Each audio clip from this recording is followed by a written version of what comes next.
welcome back to the channel. If you're new here, my name is Claire. Just doing a little bit of DIY here to extend the support for the pumpkins on the Archway, but I'd love to take this moment just to say thank you so much to all of you who have subscribed to the channel, because I've reached a new milestone, 3,000 subscribers. Absolutely blown away. So thanks so much to all of you. Right, let's get into the video. Not entirely certain that I'm tall enough for this job, but I actually can't believe that these pumpkins are already at the stage of going over the archway, and just blows my mind.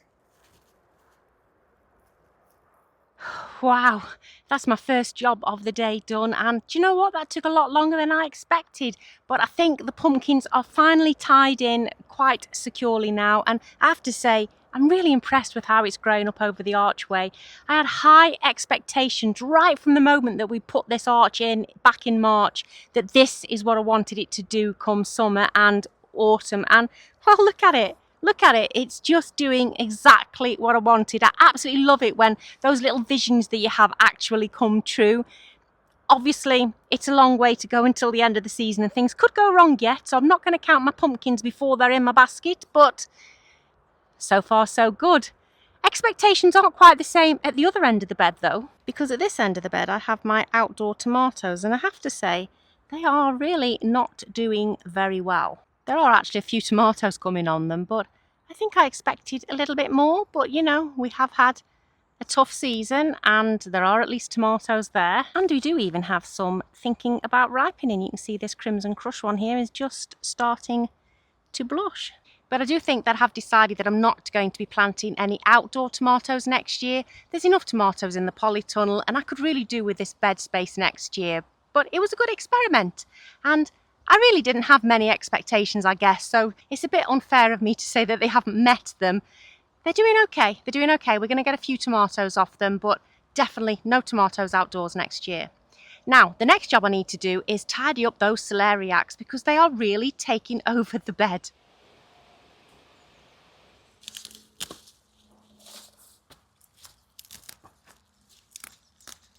As you can see, they are pretty much overtaking this bed now. So I'm just cutting the lower leaves off, especially the ones that you can see that have flattened as well.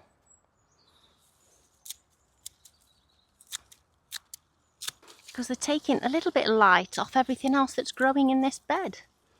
I've got lettuces underneath them, which I have to say the lettuces are probably enjoying the shade anyway, but I need to just tidy them up. This variety is called Giant Prague, and I'm hoping they live up to their name because I adore celeriac. Right, I'm really pleased that I've done that, given a fair bit of daylight around the bottom of the plants. So big thanks to those of you who told me in one of my recent videos that that is a job that I needed to do. Ticked off the list. What's next? Now, Duncan has banished me from having sweet pea bouquets in the house at the moment. His hay fever is really giving him a lot of trouble. So unfortunately, I'm just having to prune them to keep it flowering in the hope that he does relent a little bit shortly and lets me have them back in the house. But this is another thing in the garden that has more than lived up to its expectations. And I couldn't be more thrilled with how this sweet pea archway has been looking. Not so happy with the nasturtiums that were growing the other side. This was supposed to be a really big trailing nasturtium, and well, it's already dying back, as have the other two, the little mounding ones that I had, the Bloody Mary and I can't remember what the pink one was called now, and they were absolutely beautiful, but they've already died back. So not overly impressed with their longevity for the rest of the season. They were beautiful while they were flowering, but not so good now. I have to say there's also a little bit of powdery mildew coming onto some of the leaves of the sweet peas, and I'm just cutting those affected leaves off so it looks a little bit neater for as long as possible. Now, whilst I just finished tidying up these sweet peas, my sister and I visited a garden centre yesterday, and the garden centre actually has some show gardens within it, and never been around them. Go to this garden centre quite regularly because it is fairly local to us, but they were absolutely brilliant. So I'll just finish doing this whilst you have a little look around the show gardens at Bridgemere Garden Centre.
think that hole will be big enough.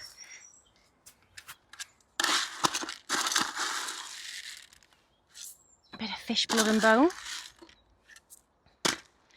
Now this little pot is full of Bocking 14, which is a sterile type of comfrey. So it's non-invasive, but it does still have all of the properties of any other normal comfrey in terms of being used for a fertiliser. So my plan is planting it here by the side of this manure store guarantees it a regular supply of fertiliser seeping into the ground from the manure store, which it can then in turn use to make itself big and strong so that I can use it to feed my plants with by making a liquid comfrey feed from it, and also any extra growth I can chop down and add into the compost bin directly. So I'll go ahead and get these planted. I have to say, I have been a really bad plant mum and I've left them in this pot far too long. In fact, I don't think they want to come out of the pot. Oh dear. Luckily it's a cheap pot and I can just bend it back. Yeah, I'm very ashamed of that. I paid good money for these as bare roots and I really haven't done them any justice, so don't do this to them. Make sure you plant them in good time if you grow them yourselves.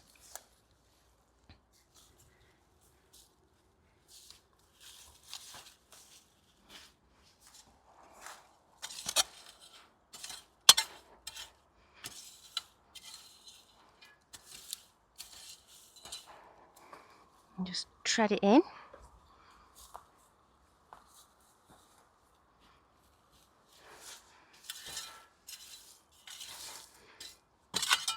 And hope that it forgives me for having neglected it for so long. Giving it a really good watering in. It is obviously quite dry here because we are underneath the canopy of some big trees, but I do regularly water the area anyway, so I'll let that soak in a bit while I just water the pumpkins. These are doing really, really well. Again, something else that I had a vision for when I was setting up the plot was to have these pumpkins growing out of this manure store, and they haven't disappointed.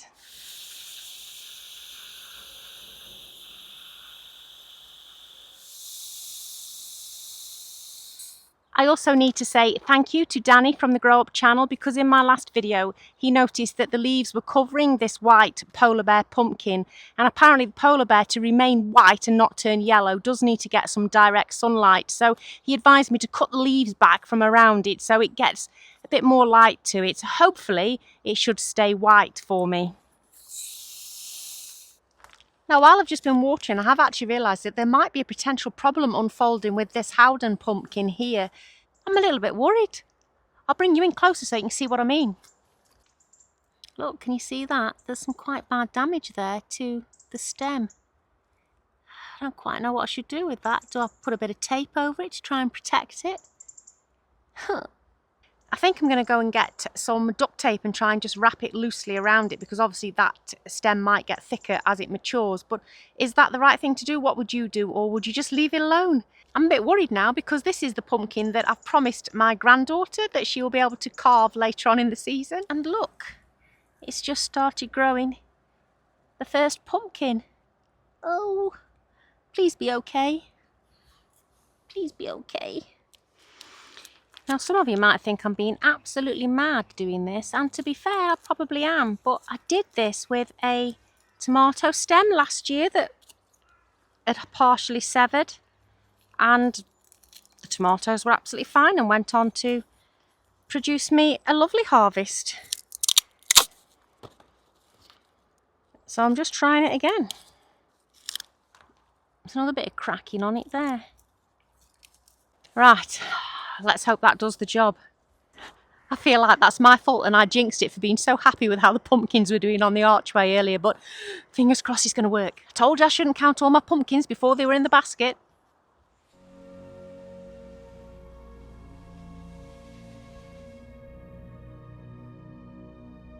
Now it feels like I haven't sown anything for the longest time. And that's quite true. Now I am going to start sowing things shortly in the greenhouse for my autumn and winter crops, but it feels like I haven't sown anything straight in the ground for ages. So this box is where I harvested the carrots from last week for the show, and I think I've got enough carrots at the moment because the next carrots that I want to sow will be in the polytunnel for overwintering. So what I thought I would do is put a few rows of radish in here. So this variety that I'm sowing here is a bit of a funky variety for me. This is called Masato Rose Flesh, and it does actually say that it is a watermelon radish. I don't like watermelon, but we'll see. In this middle row here, I'm going to sow some French breakfast. And this is actually my most favourite radish.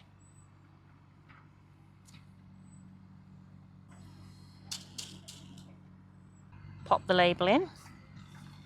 And then in a final row here, I'm going to plant some rainbow radish. Took me ages to realise not to rip the bags at the top and that you could undo them at the bottom and sort of semi-reseal them. And just sprinkle these in.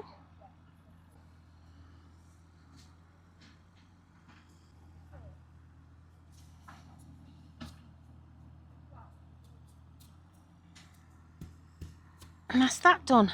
And as you can see, it's very dry in this carrot box. I don't know how well radishes are going to do in a carrot box because of the type of soil structure that we use in here.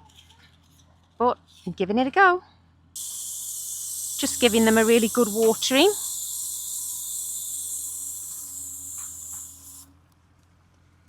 Hopefully, sort of about 6 to 8 weeks' time, I should get a decent crop of radishes out of here. Fingers crossed, because I haven't had any decent radishes all season so far. But you know, you win some and you lose some, don't you? Look after yourselves, and I'll catch you in the next video. Bye!